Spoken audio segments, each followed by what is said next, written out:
kind of kick it off, and then we'll just, go with the flow, Sandy, because I know that's your kind of your way, and it's my way too. So that should be great. Mr. Sandy Munro, I must start this by saying I'm deeply disappointed that I've gone to the time and trouble to put my cowboy hat on, my sunglasses, because the last time I saw you on video, you've gone to the Tesla gig in Texas, and you went full Monty. You were full cowboy. I was so impressed. Had I known, I would have worn my my skull shirt and my cowboy hat and the glasses. And probably the last time you saw me was probably I was dancing with some other guy at a bar. Believe it or not, they had a lot of drinks there. I don't know if you heard, but yeah. I have heard, but what I did hear was what went on at that gig stayed at that gig. So you probably shouldn't say too much more. Yeah, well, right. So listen, let's have a good rock and roll run through a few things. You and I have got a lot in common, I think, over and above electric vehicles and the journey of, whatever. You were a musician, is that correct, Sandy, back in the day or whenever? Yeah, I used to sing. I sang in a couple of different bands, sing in churches. Actually, I used to make a ton of money on, it's tragic, but old soldiers and sailors that died in Canada. It was very, very popular to sing Danny Boy. And so I would do that at funerals. And for a while there, it was like every few days I was get out of high school early, run down, sing at the one of the local funeral homes, and then on my way again. But I sang. Yeah, I used to sing a lot. I do it here every once in a while, but not so often anymore. Yeah, well, I've got a couple of guitars in the office. I've got an acoustic, and I've got a nice old electric. So I'm envious already. You work in a facility, you run your own business, you've got a team. You're very well known, very well respected, of course. But I'd like to welcome you into my office. And have a little look around. I've got bits and pieces here and there. But I really should have called my company Billy No Mates Incorporated. Because it's just me. The reason why when I go out on the road and meet people that I'm a little bit in your face, I like the hat and all this stuff, is I'm desperate for company. It's the fact that I've been on my own. I'm kind of in semi-solitary confinement in the work that I've chosen to do, which was a bit silly really, because I do like company, Sandy, and I guess you do too as well. Well, what part of Britain are you in? Well, I live right in the middle, slap bang in the middle, near Silverstone Racetrack. So I know exactly where that is. Well, you know exactly where it is. So I'm in a town called Brackley, which I suppose currently is extremely well known in motorsport circles because it's the home of Mercedes Formula One. Other Formula One teams have been here, and this is kind of motorsport alley, up and down from Silverstone down to Oxford, down to Woking. You've got McLaren, you've got Williams, you've got all these amazing companies, Mercedes, etc. So look, as I said, let's have a sort of run through. I've made a little list. I hope it's okay if I've made a list. This is a practice my wife has imbued in me to do, because otherwise I don't know what the hell's going on. So I put Made in China 2025 strategy. I'd like to talk to you about that. Global oil and gas companies' influence on the world. Talk about that. I'd like to talk about synthetic fuel. I'd like to talk about batteries versus charging infrastructure. Where's the kind of potential mix between those things? I'd like to talk to you definitely about the FT, Financial Times Future of the Car Summit, which I've kind of been at for the last 4 days. And Elon was the star turn on Wednesday night, Tuesday night.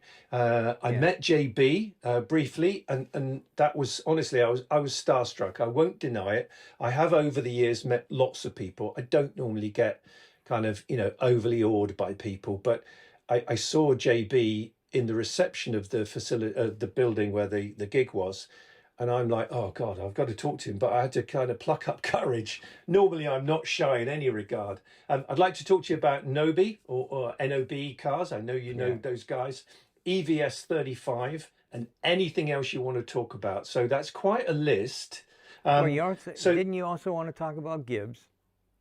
Of course, yeah, that's the other thing we've got in common. You know what? There we go. See, if it's not your wife telling you what to do, it's me. Yeah. It's fine. That's fine. Yes, Gibbs Amphibians. So I went there. I knew nothing about amphibious vehicles. To be frank with you, Sandy, treat me gently because I only know very basic stuff about engineering in truth, but I've surrounded myself with engineers for the last 20, 30 years. And that's given me some mild degree of credibility somehow. Don't know how it's happened. Osmosis, that's how it's happened. Exactly. A bit of osmosis. But yeah, Gibbs, what did you do there then? Or what was your involvement with them? Well, when they first came to North America, they had heard about us, and they sent their car. They shipped their vehicle to our old facility. And when it showed up, it didn't have a top. It was filled with leaves and debris, okay? It was a real mess. So we pulled it out, hosed it off, got it all ready for, what we thought were going to be meetings to talk about us, putting it into production and whatnot. While we were doing it, we put it up on the hoist. We looked at, how it worked and how things retracted and what the wheels retract up inside and whatnot. And we had a lot of good ideas. So it was supposed to be Munro and Associates and Harbor.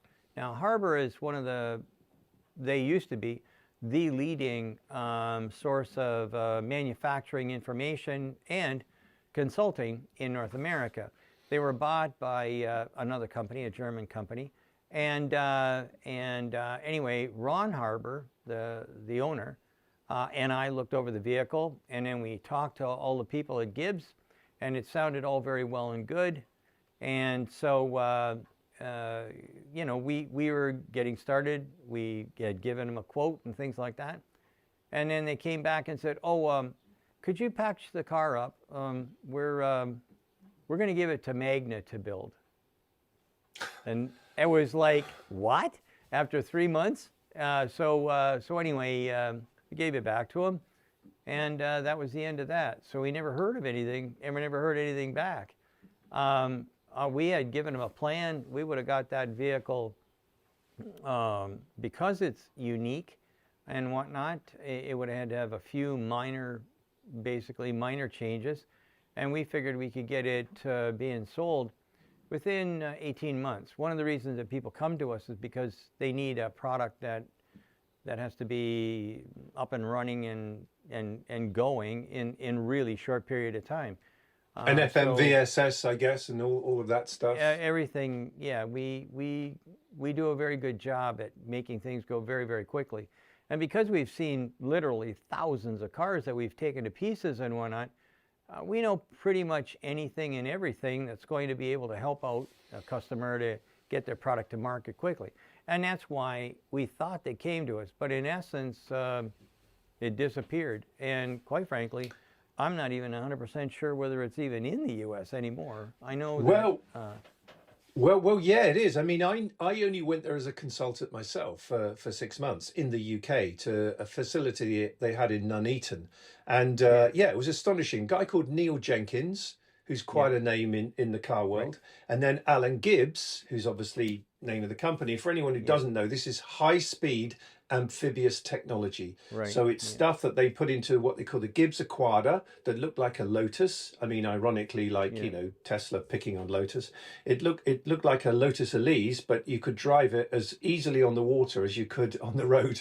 I mean, it was the first time I went in it, I'm thinking like, this isn't real. I'm either being filmed by, for a James Bond movie, or is it just a dream? Because honestly, spectacular thing.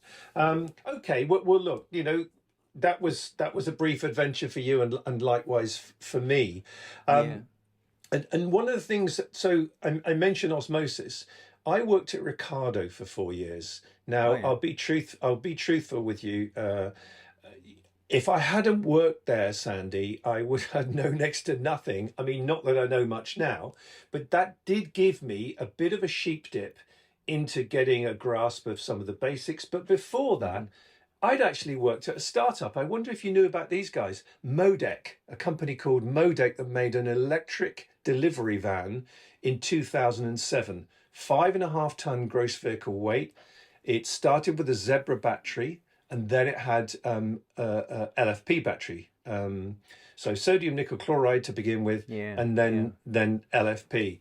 And this was something which little did we know at the time was pretty groundbreaking. In truth, 2007, 8, 9, having a full battery electric vehicle. We made about 420, I think. We sold a small bunch to FedEx, some to UPS. It then turned into, and I won't go through the whole story, but it then turned into the Navistar E-Star. Perhaps you recognize that name. Yeah. But that was the Modec, made by a bunch of really smart engineers, a tiny team. We had very little money. And I don't know about you, but I found sometimes when you look at what goes on with startups and people, the more money and the more people they've got, and I guess this applies to some of the big OEMs, the more slow they are, and often the more they often fail to even do anything.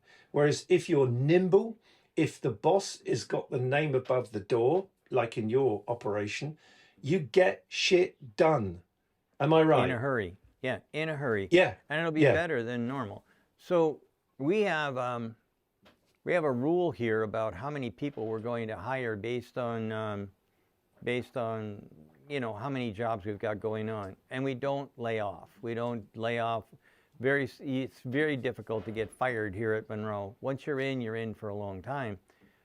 As a matter of fact, yesterday we had a retirement party, and for a little dinky company, for somebody to come along and say, well, he had 32 years here, that's a long time. So when Bill Sandy, just interrupt. I like the sound of this. Have you got any jobs going at the moment? Yeah, we do. I don't know. But we do have a band here. That's the other thing. We've got maybe, 15 guitar players, 3 or 4 drums. I don't know. Oh, here we go. An audition. Yeah, well, no. Yeah. I won't. No, I'm not going to plug it in. No, I might damage the microphone on the computer. Right. So you've got a Munro band. You don't sack anyone. Just for a quick segue on that, one of the disappointments at Ricardo, in my mind, was they did sack people. They did kind of hire and fire relative to work, and I think that was a great shame because there was a lot about that company I loved, but there were a few things I really didn't like, and some of the culture side of things was what I didn't like. But again, forgive me for jumping around on a few things, but I came to America with Ricardo once, and this is something in the kind of EV story I don't think a lot of people know or are so familiar with. Maybe they're just younger people. The A123 factory in Livonia was really America's first gigafactory, wasn't it? Giga battery factory, yeah, it was. And actually, we went to work for those guys so that they could push batteries out faster. Now, the tragedy was the timing was poor and things like that, but we worked with them. We actually, the guy that worked on that was Dave Warner, and he actually identified how they could get 50% more batteries out with the equipment that they had in less space. So that's kind of like, we do both ends of the business. We work on the manufacturing side. We also work on the product design side. We have 2 specialized teams. And actually, you mentioned Ricardo. We've worked with Ricardo for eons, both in Britain. Like we were hired by BMW to work on the Mini, to try and turn Rover around, shine it up basically, so they could sell it. So Land Rover, of course, went to Ford and whatnot. So we in that time frame, we worked with Ricardo quite a bit.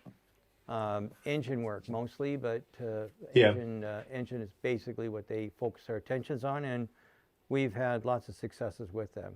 So, yeah. Well, over the years, I am familiar with your work because I've seen teardown stuff you've done on all sorts of cars. And I remember seeing one of the early teardowns you did, I think, on the Model S, which I was particularly impressed with. And then, of course, since that time, you know, because that's quite a few years ago now, isn't it? It's extraordinary to think. Yeah, it's extraordinary to think that, you know, that the Model S has been around that long. And I can remember, I tell you something, Sandy, at the time, I can remember, and I'm not going to besmirch Ricardo as a company, but there were people there, smart engineers, etc., who really turned their nose up at Tesla. They weren't too impressed with the tech and all. And I'm thinking, because I'd been at an EV startup myself, this car is amazing. I loved the look of it. It looked a little bit like, you know, a Quattroporte. I think I love what it looked like. I was lucky enough to drive in a number of the early ones when they came to the UK, and I was just blown away by it. I thought it was just epic. And funnily enough, Elon and JB were apparently for the first time, well, certainly in a while, on stage together. Elon had dialed in, but JB was there in London. But it was lovely hearing them talk about how did this thing begin. And there was a bizarre moment where Elon said when he was kind of hooking up after Martin Eberhard and Mark Tarpenning and Ian Wright had sort of moved on, as it were, someone, God knows why, had even talked to some barbecue company in Thailand about the bloody battery. Is that true? I mean, it is true because I heard him say it. Well, but it is true. What the heck? What's that about? Do you know about that story? Well, I actually watched the Elon interview. And JB. I watched that part. I didn't get a chance to carve an hour out of my time is kind of tough. It means I just don't go to bed at a normal time or something. So I did watch that. I was enthralled. I could not walk away. I couldn't look away. I wanted to see everything. Now, when I heard that, I started laughing. And the reason for that is because we actually have, one of our customers is a barbecue manufacturer. And I'm telling you, we helped them save so much money, it wasn't even funny. So we don't just work on cars. We work on everything. Outside, there's hot water tanks, refrigerators. There's any number of vehicles and whatnot. But then there's people coming up with inventions. I mean, this is what keeps everybody busy and alive here. We got airplane seats. We got all kinds of stuff going on right now.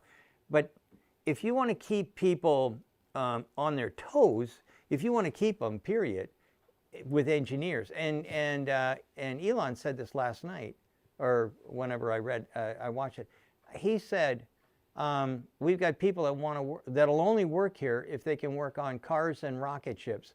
Okay, we work on rocket ships and we work on cars, and that's one of the reasons why people hang around, because it's not the same old stuff every day.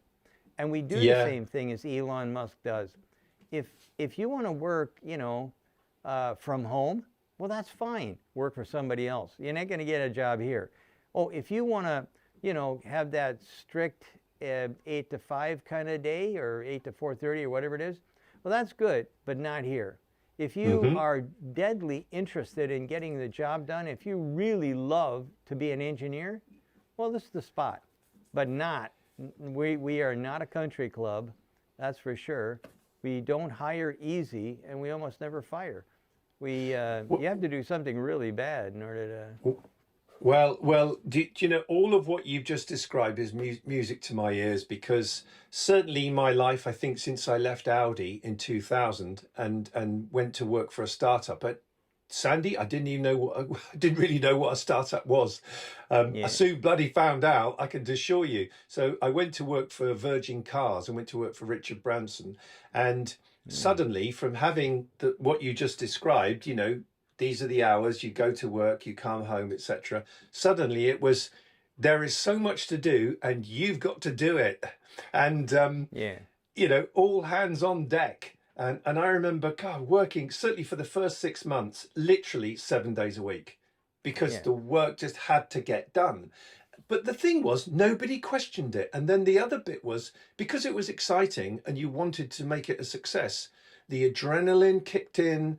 You know, it's a bit, I'm lucky. What I do now, I do work hard. I spend a lot of time on my craft, and I, you know, travel a lot and all that, but I don't mind because I love what I'm doing. And if I was being told what to do by someone and it was just iteration all the time, you know, I'm completely with you. What you described there about, and the other thing I'd just like to say is, I think you've said something really important in particular, because I think cross-pollination of ideas, and knowledge and technologies, etc., is what hasn't happened enough in the auto industry. It's very much a closed shop. Exactly. Exactly right. You know, and I think, you know, whether it's stuff in from aviation or stuff from marine or all these different things that come together, this is fascinating. So like I say, I know who Munro Associates are. You have long-standing respect. I think now not just in the auto industry, as you describe, you know, stuff outside of all that. But let's get into a couple of meat and potato things. Sure. I think you and I share a very similar view, which is a sadness, a frustration, and probably a borderline anger that Made in China 2025 was scoped, published, and has now been delivered for the past many years, whilst Europe and America just nodded off in an armchair. Oh no, they made a conscious decision. This is why I have a real problem with MBAs. They made a conscious decision and they said, hey, it's 2015. Oh, 2025, that's 10 years from now. I'll be retired. I'll be in another job. How do we make some big bucks? I got it. Let's make our products in China. Let's give away our technology. Doesn't mean anything to us. We're finance guys. We're going to go and get big bucks. We're going to get huge bonuses. They did it. You know what? Hang on a second. I'm going to show you something. No, look, I'm glad I've lit your fuse. That was part of my cunning plan, Sandy. Yeah, you did well. You did well. Thank you. Here you go. What you got there? I used to teach this stuff, but not anymore. This right here. Of course. And okay? this is ancient. This isn't 20 years ago. But you know what? You give a businessman his calculator and a real sharp pencil, and I'll put him up against a warrior, and I know who's going to win every time. Yep. If you run into the Chinese or anybody from the Orient, and you decide you're going to have a war, a business war, because in Japanese, the word for businessman means a business warrior or financial warrior, okay? These guys are and it can beat anybody, if I follow the rules here, as opposed to, well, how much are we going to make next quarter? Go ahead, do that. Give away the farm. Do you know how many engineers slave over some new design, some new technology, some new material? Have it given away by some doughhead who doesn't know squat. I've watched it happen so many times. So many incredible ideas went down the rat hole because why? Because if we do that, we can get a free lunch. I'll get some kind of a prize from these guys in China. Are you shitting me? You can't believe how many things have gone down the rat hole. And when I heard about the 2025, China 2025, I didn't know about it until probably somewhere around 2017, 16, 17. And why is that? Well, because I couldn't get a job training people on how to design for cars here in the U.S. They'd all gone over there. But you know what? They came and found me. They paid me so much money, I could not believe it. I could not say no. And we had our whole teams over there. I literally would spend 3 months a year in China. I came back and talked to, I know a lot of high-ranking people. I talked to the people here in the U.S. in the auto industry. and I'm not going to mention the names, but actually more than the U.S. I have a lot of contacts in Germany as well. And I talked to them about what's going on. I said, hey, you know, these guys, they're sucking it up. There's 300 or 400 was the most I ever taught at a single setting. They got this gigantic room, hundreds of engineers sitting in there, soaking this up like there's no tomorrow. Yeah. I mean, it was unreal, unbelievable. It is unreal, Sandy. And just to connect up a little bit of what we spoke about earlier. So when A123 gets into trouble, who buys them? The Chinese. And you kind of think, am I kind of, did that really happen? And here's my thought on it, very simply. I sadly think, and we're both guys of a certain age, you know, you've got a couple of years on me. But I think over the last 30, 40 years, we have seen in Europe and the West a progressive decline in the quality and intellect of our political so-called elite, whilst in Asia, it's gone in the other direction. Exactly. They've got smarter and cleverer. Yeah, so exactly. Whether they're the leading politicians, whether they're the people in civil service, etc. And I'm sorry to say this as like, you know, a generalization, because of course there are really wonderful people in and around everything, you could argue. But overall, what we've seen, the intellectual capital in making decisions, and when people say, oh, it's because it's command and control, because they're communist, because that is so pig ignorant. You know, the bottom line in this is they're intelligent. They're more intelligent.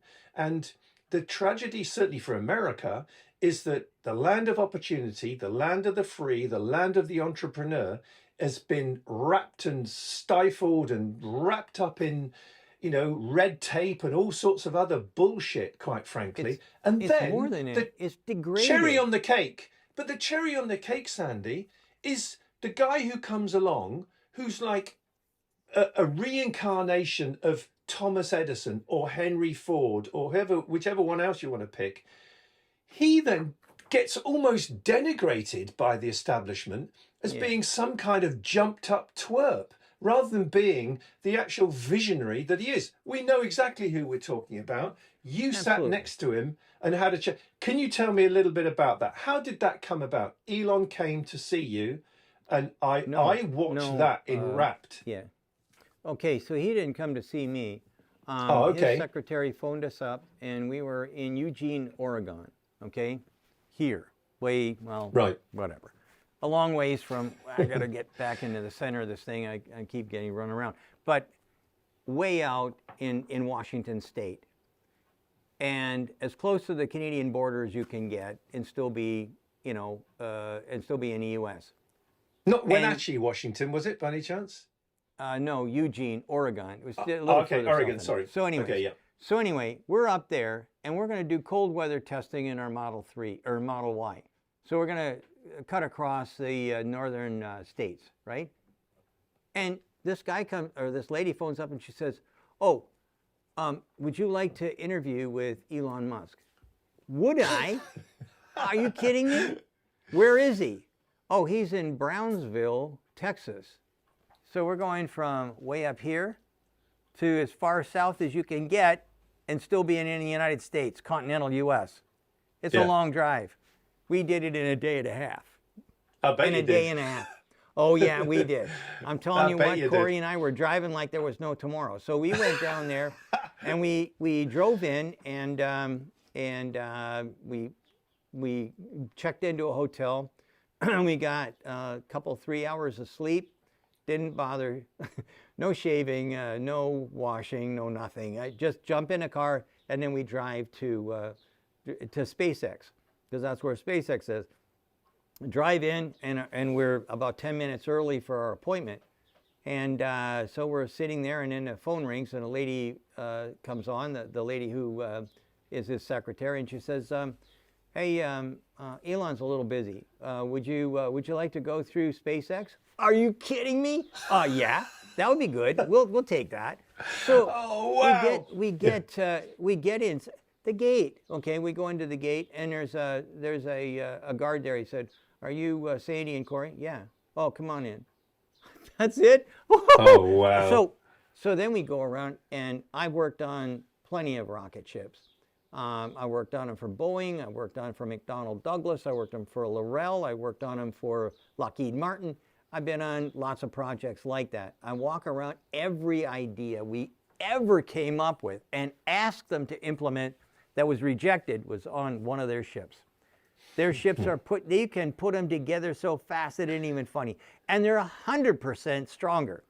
You can't weld. Why? Why can't we weld? Well, because it says right here, the FAA says you can't weld.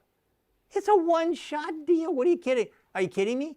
This is going to go up in the air, and then it's going to fall down. No, we can't do that. We have to have rivets. We have to have, are you kidding me? All this other stuff. No, you can't use that. Can't use this. He was using all that stuff. Stainless steel everywhere. I mean, it was phenomenal. We looked at that thing, I mean, salivating. We were all drooling. I'll bet you were. I couldn't have been more Man. excited.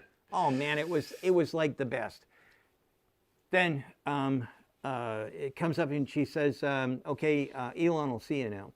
So came in and Elon was in the room and he says, oh, I just want to talk to Sandy for about 20 minutes. It was about a half an hour. Just shooting the shit, you know. How do you think of this? What do you think of that? No, I watched it. Oh man. No. This wasn't videotape. So then we get in. Yeah. So then we get to the videotaping, right? So everything we do is on a cell phone. We use Apple phones. That's it. Yes. That's our so do I. filming stuff. Yeah. Yeah. They're exactly the same. So Corey comes in with a little teeny tripod, and he sets it up, and he gives both of us a microphone. And Elon's looking around. He says, "That's it? That's all you got?" And I said, "Yeah, it works really well for us. We're a low budget kind of place. Why should I have more than I need?" And then he starts talking about. He says, "Normally they come with all these TV cameras that look like you know, the size of a doghouse. It's just amazing." So, and then when we had the interview, it was just spectacular. And then after the interview, okay, we turned it off. And Corey's snapping up the stuff to get us out because we think that because we know that he's got something going on. And he turns around and he says, "Oh, we're going to have a design review on the Falcon rocket. You know, would you like to hang around? You might, you know, maybe there's an idea or something." Yeah. So we hung around until 10:30 at night. Now I'm really exhausted. I couldn't even see straight. And they were talking about a problem that they had, and I didn't want to interrupt because, quite frankly, I knew who the dumbest guy in the room was, and it was me.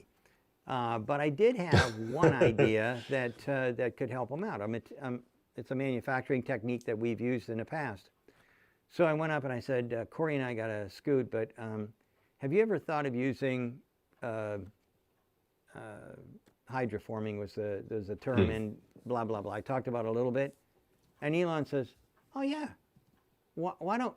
And they started on to another conversation, and Corey and I buggered off. But, I mean, this guy is wicked smart and humble. Okay, so when we were in there, he made a suggestion, some sort of a suggestion that was over my head. And the guy said, "Oh, come on, Elon." And then he says, "You know," and then he rattles off this formula that if I ever took it in school, I've forgotten it. But my guess is that that it was over my head from even when I was in my 20s. So then Elon says, "Oh yeah, you're right. Well, what have you got?" And I mean, try that. I've been in industry for 50 years. Okay, I met lots of CEOs. Know how many CEOs I ever saw in a design review? None. You got it. The big O. Exactly. Yeah. And yet he was there and giving suggestions and participating solid. Yeah. But where do you find somebody like that? I mean, I don't know. And both, certainly JB, especially JB and Elon, I approached JB at this thing in London this week, and I simply said to him, "Look, can I just say, I know who you are, I know what you've done, and I just wanted to come up and say thank you to you." because I know the personal sacrifice you will have made on this journey to do what you've done. I said, and now, I said, I guess you've got a bob or two, JB. I said, but there you are starting up, a company with this wonderful ambition that you've got. You don't need to be doing that. You're doing it because you care. So I just wanted to say thank you for your endeavor and your passion and your example. I said, because you've been an inspiration to me and probably many more people that you'll ever meet, but I wanted you to know that. And he was really nice. He said, oh, wow, thanks very much. I said, well, credit where it's due. It's as simple as that. But yeah, and this is, again, go back to this China thing, Europe, America thing, the last 30, 40 years thing. How can he be so blatantly and rudely ignored by even the political elite? And don't get me started on GM's Mary Barra saying they're going to be in the lead, or they are in the lead of EV. I'm like putting my head in my hands thinking, if I been asleep, if I had an accident and been bashed in the head and I've got all confused because this can't really be being said, and why he's not at the heart of this ambition to reshore, reinvigorate the supply chain and yada, yada, yada. I mean, It's just bonkers, bloody bonkers in the extreme. Here's the thing. You mentioned that there was a lot of things that seem to degrade our ability to have the entrepreneurial skills and whatnot. I will tell you that if you're an engineer, you're not going to get a date. Women don't want to go out with you. What the hell? Are you kidding me? They'd rather go out with a basketball star or maybe the drummer in the band. I don't know. But they're not going to go out with you. Why is that? The reason is really, really simple. You have no credibility. You have no credit. You're just an engineer. Engineers, they drive trains and they sweep up after people and on and on and on. Engineers are big nothing, a big nothing. If you see somebody in finance or whatever, if you see somebody with that kind of talent or whatever, well, guess what? They've got letters after their name, or the first medical doctor or something like that. They've got capital something or other, right? You ever see when engineers are introduced? Engineers always spelled here in the States anyways with a small e, because it's really nothing. Yeah. I mean, anybody can do that. It's not like you're a movie star or something. That's number one. That's one thing he's got against. So it's a cultural thing. A cultural thing. Yeah. That's one. The second thing is, he is not from an Ivy League school. He's not a member of the club. He's not a... Now, in Britain, I found out the hard way about the old school tie. So when I was working with BMW, I had some far-reaching kind of... I was in contact with Dr. Reitzler. And so when I saw something that was really wrong, I contacted him, and somehow people disappeared. And it's a lot tougher when you've got three guys that have got the same tie on. That really was a killer. Well, everybody thinks that in Britain it's kind of unique, but it's not. It's not. These guys know each other by some secret handshake or some damn thing. Yeah, no. And Elon Musk doesn't have it. He doesn't have. They hate his guts because he's making money that they should be making. He's not supposed to do that. I'm supposed to be getting that money. How you get there? Oh, that's I have peasants to do that kind of stuff. So got it. Well, what look. the hell's in his tea? Did you guys put? You guys have put some extra juice in here, and now I'm going crazy. But let me tell you something, if I may. So I used to be kind of a musician. I used to get up on the stage and sing and do bits and pieces like that. But then for most of the time, I've been in the auto industry, and I'm not just making this stuff up. I like engineers, and I like engineering, and I like designers. I wish I was one. And I've made it my mission in life, certainly these last 7 years when I've run my own ship, doing my own thing, to, as best I can, present the engineer and engineering as being the new rock and roll, as being cool, as being all of those things. Why? Because these are people, and I love this about engineers. It's what do engineers like more than anything else? You know the answer to this question. What does an engineer love? Create. A problem. Create something Loves new. a problem. Yeah, exactly. Yeah, loves a problem. This Create doesn't an answer work. or whatever. Yeah. Yeah. Make this work. Make this better. Make Right. this whatever. Yeah. Now, to me, my dad was a carpenter and joiner. And so he was a craftsman. He was, you know, an engineer with wood, you could say. But nonetheless, he made something. He crafted things. So when I end up after being in the music thing and then getting into mostly sales and marketing jobs in the auto industry, I'll be honest with you, I used to feel a bit guilty when my old man used to say to me, "Tell me what you do again, son." And I'd tell him. "And tell me how much money you make." And I'd tell him. And he'd say, "Wow, that's amazing. Well done." But I'd actually feel a bit embarrassed, because I'd kind of think what I'm actually doing compared to what my dad can do with a piece of wood, but society valued him like 30%, 50%, 70% less than me in financial terms.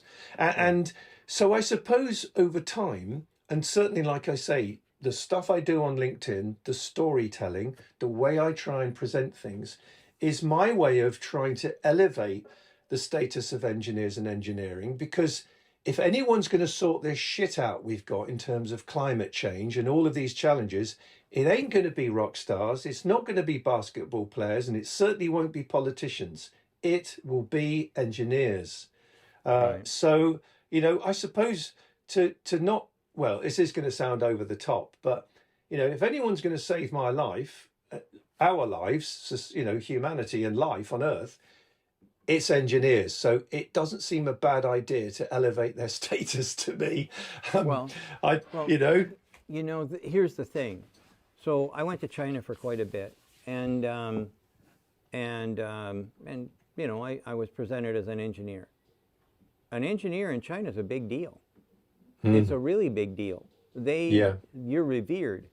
People who are in politics and whatnot, they're kind of looked at as they've got a job to do and someone has to do it, but really and truly, they're not engineers.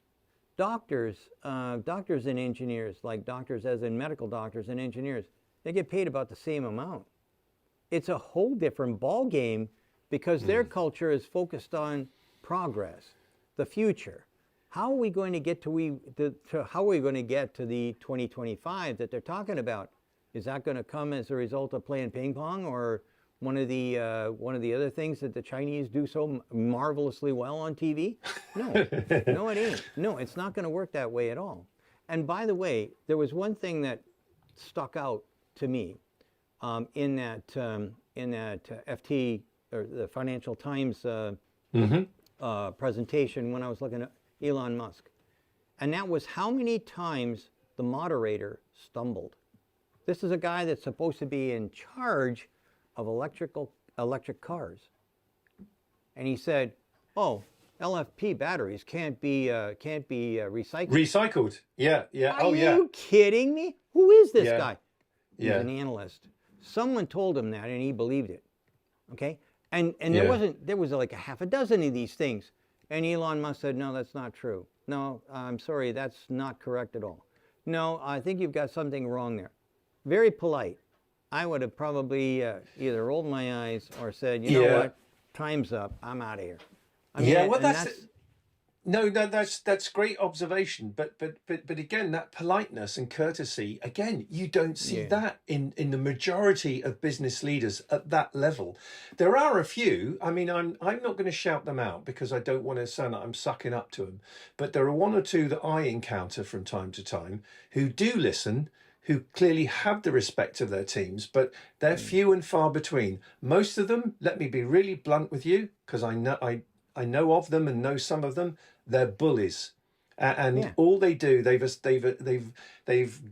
risen to this point in their business and in the industry, and they basically, you know, pick the people that are sycophantic to what they want, and they don't get people who are contrarians who challenge them, etc. They're just plain and simple old bullies. I mean, Elon's no pussycat for sure. You know, if you're going to work with Elon Musk, you're going to get, like, occasionally, to be blunt, as I'm as I understand it, pretty bloody brutalized. But that's because you're not getting your shit together and you're not fully committed. And, you know, if you're going to be in that sort of environment with those sort of people, it's all for the right reason. It's I wouldn't say it's like the ends justifies the means, because you shouldn't be horrible to anyone really if you're a half decent person. But I suppose you know what I mean. Listen, I'd like to talk for another 3 hours to you, but I'm not going to, because I want to save up some of what we're going to talk about for other times as well. But I would like to kind of spend the last 5 or 10 minutes sort of just kind of trying to reconcile.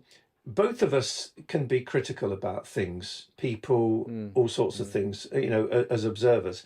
But what I have some thoughts. What are your thoughts on what we can do about it?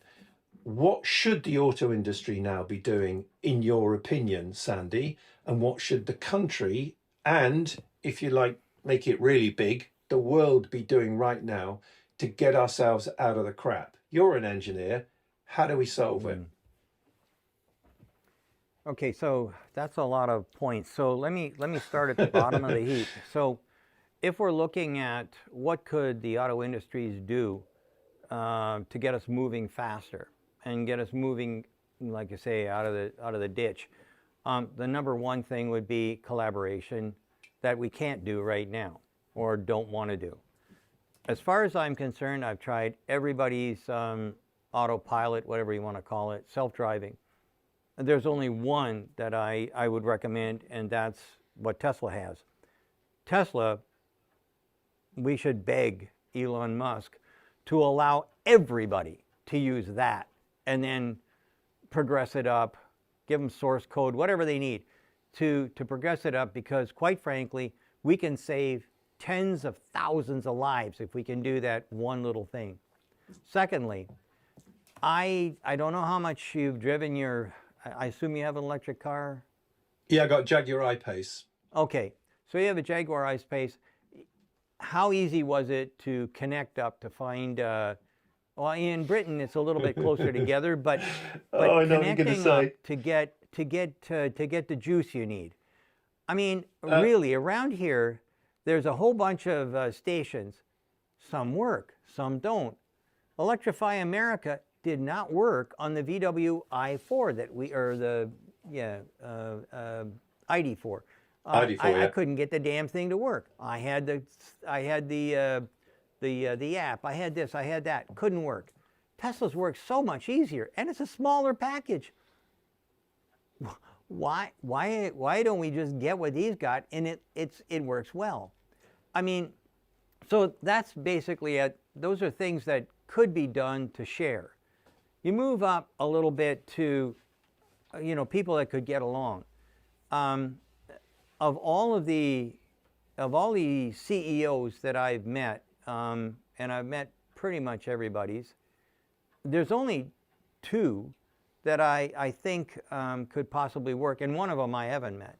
So Dietz from VW, I think he's, that's a man that someday is, I don't know, they'll find him in a ditch or something. His people hate his guts. The union hates his guts. Everybody wants to go back to the good old way of making, you know, petrol cars or diesel cars.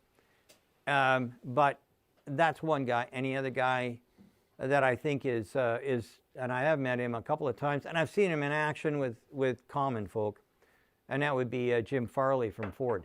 Of those two, the rest, I mean, they can't be saved. Now, if you want to look at the top level, okay, what we need to do is get a whole bunch of these leaders or politicians or whatever you want to call them. They need to get a hold of China 2025 and read it over. Yeah. And seriously implement what these guys are doing. You can't fight machine guns with a spear. They need to get this book, okay? And I only recommend one. Thomas Cleary's edition, English guy too, eh? So Thomas Cleary's edition, all you have to do is read the first 40-some pages. The rest of it's too hard. But if you look in here, This is how I used to teach. I used to go through page by page with people that, I mean, we annihilated companies. When I was doing this and using we have a lean design program that we apply to products, and when we had this and this, no MBA company had a chance. Well, None. Listen, all of that I think is sound advice, and I concur with it. There would be a few exceptions to people that I've met in some of the established OEMs that I do have a bit of time and respect for. But another book, are you familiar with Jim Collins's Good to Great? Yes.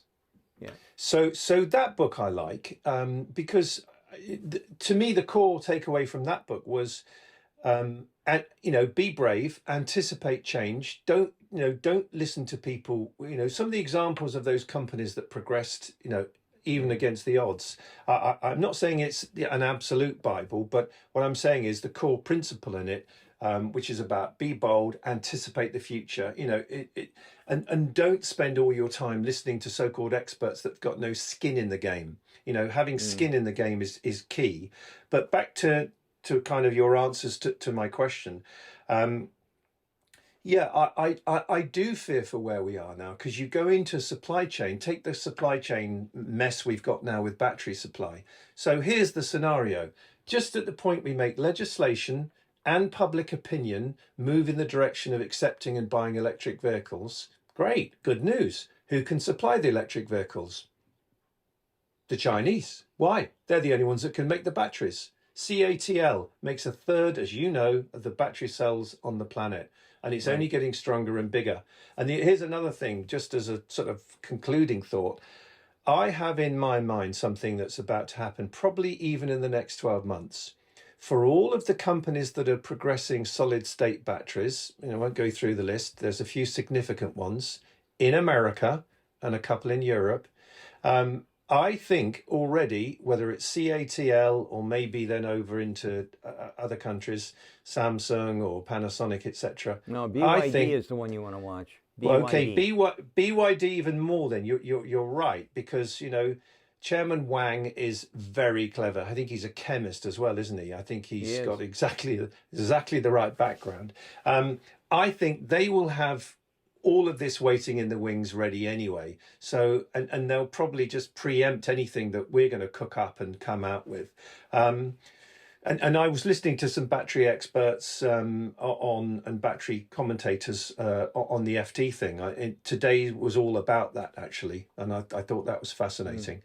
But Sandy, honestly, I'm frustrated now because I have to go because someone's coming to do something in the house, and otherwise I'd want to keep talking and recording. But could we do this again sometime? Because there's loads that we were going to talk about and haven't.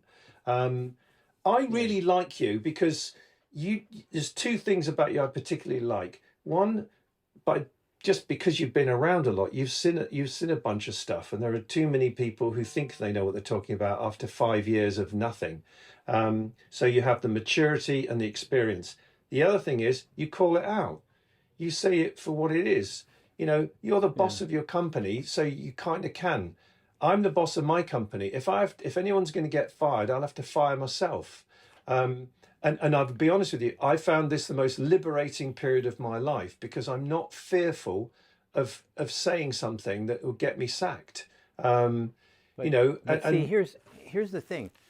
When I was working at Ford. I came from the machine tool world initially.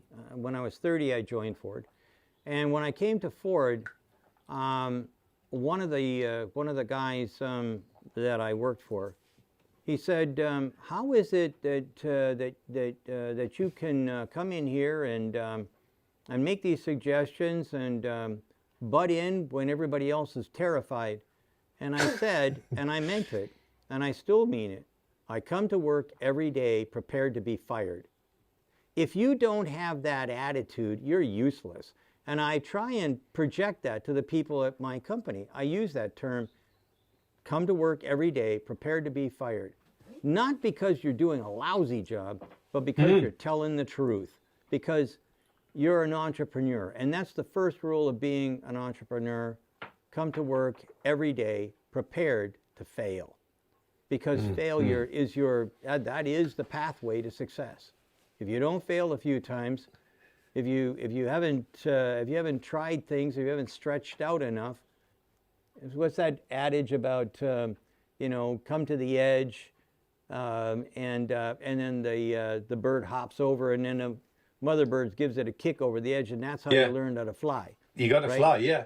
Right. Oh man, So, I've been on my ass more than once, I can assure you. I've been right on the floor in more ways than I'd like to talk about. But Sandy, I think that's a great final kind of wrap up for this session.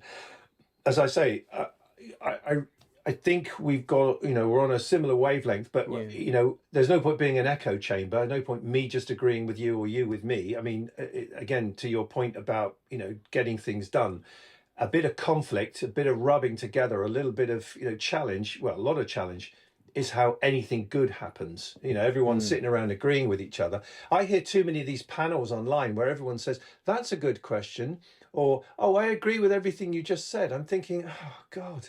Not for the sake of it, have an argument, but put people on there who are going to challenge each other and say, mate, that's total bullshit. You want that because, it's challenge. But Sandy, thank you so much for just this initial occasion. I hope people follow much more what, Munro and Associates do, because you do a great job. I'm not blowing smoke up your whatever. And in particular, I like you because you've got the Union Jack there right in the picture, and that's just And I put that up just for you, actually. you did, I know you did. No, I'm sorry I didn't put stars and stripes up behind me now. I feel bad, but no, obviously you've got that British DNA. A name like Sandy Munro definitely says where you're from. So listen. Good luck, my friend. Keep keeping on, and I look forward to talking to you again. Are you coming to Europe, by the way, for the EVS 35 event in Norway? Yeah, I am. Yes, I'm going to be in Norway, but I'm not going to be hanging around for a long time because I'm going to Britain. The show was, initially I was supposed to speak there, and then they put me out. They got some other professor in. So I'm going to be in Norway for a little bit, but then I'm headed back to. I'm going to go to Britain, and then I'm taking off for home.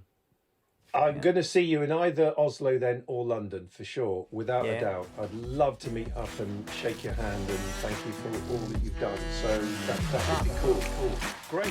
Great. Sandy Munro, thank you for your time. We will see you again soon. So cheers. Yes, and thank you, Roger. Thank you.